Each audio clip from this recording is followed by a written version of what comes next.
Paul Manafort. He was a Trump campaign manager who exchanged internal polling data to what we know is a Russian spy. It's Mueller hinted it was a spy. The Senate bipartisan intel report labeled him a spy, and the intel report from a few weeks ago also confirmed that he also came back in 2020, not just 2016. So Manafort lied about this, and remember, this whole time Manafort is being promised a pardon by Jay Sekulow and Rudy Giuliani, and as summarized above in his interviews with the Special Counsel's Office and the FBI, Manafort told multiple discernible lies.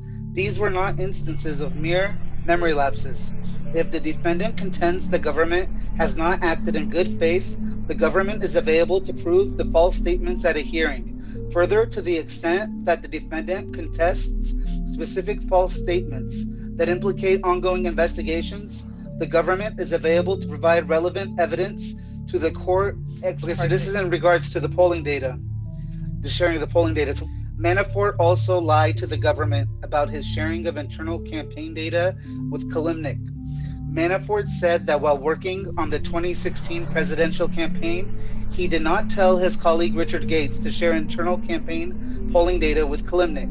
Manafort said that at most he may have told Gates to keep Kalimnik up to date on the campaign as a means to permit Kalimnik to further Manafort's business interests.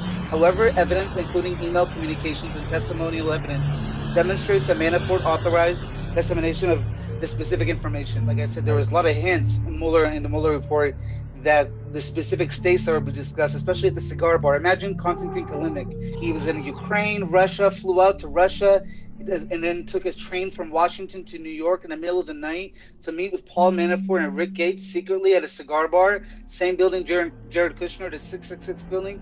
There's a cigar bar, and this guy Kalimnik comes in there. He gets secret information. It's like a mob meeting, and then he goes, and Rick Gates and Manafort come from separate entrances. They separately come from separate entrances and exits. And this is a big cover-up. That's a big thing about what Mueller was investigating. But away from personally giving it to him, he flew all the way from Russia. Regularly, Rick Gates would send Kalimnik the internal polling data on WhatsApp and delete it, and do that on a regular basis, showing you guys millions of times how Manafort was dangled a pardon and Rick Gates cooperated. Well, Manafort went to prison. He's the one who has the real jewels. He's the one who knows everything. He didn't tell Rick Gates everything, and he got pardoned. So we'll see if there's other crimes that can be charged or not. Because the pardon of Manafort wasn't as vague as it was, let's say, for Michael Flynn. So prosecutors have to look at that and see. Paul Manafort, who would later become campaign chairman, provided similar information about the timing of Stone's statements about WikiLeaks. According to Manafort, sometime in June 2016, Stone told Manafort that he was dealing with someone who was in contact with WikiLeaks and believed that there would be an imminent release of emails by WikiLeaks. After WikiLeaks' July 22nd, 2016 release of documents, Stone participated in a conference call with Manafort and Gates. According to Gates, Manafort expressed excitement about the release and congratulated Stone. Manafort, for his part, told the office that shortly after WikiLeaks' July 22nd release, Manafort also spoke with candidate Trump and mentioned that Stone had predicted the release and claimed to have access to WikiLeaks.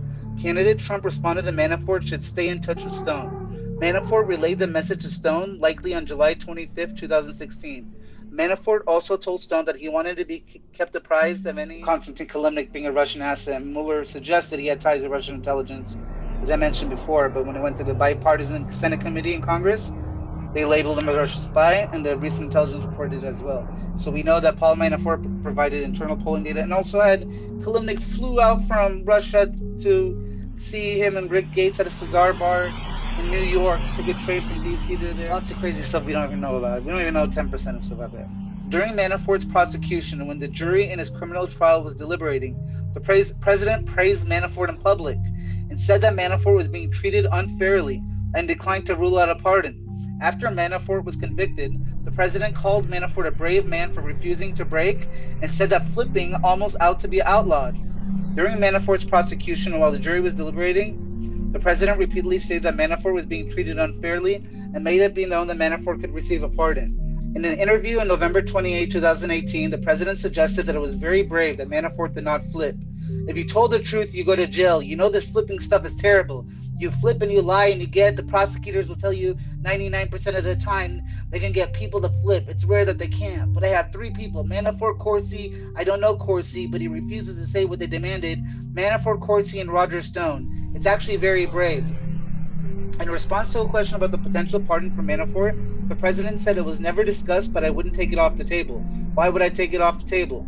So this is showing evidence that there was intent, because it was part of obstruction. You have to meet certain requirements, but one of them is nexus to an official proceeding, intent, and you check it off. WikiLeaks with Stone, that Trump knew that Manafort and Gates had asked Stone to find out what other damaging information about Clinton WikiLeaks possessed, and that Stone's claimed connection to WikiLeaks was common knowledge within the campaign. As those complimenting Stone and Manafort while disparaging Michael Cohen once Cohen chose to cooperate, support the inference that the president intended to communicate a message that witnesses could be rewarded for refusing to provide testimony adverse to the president and disparaged to chose to cooperate.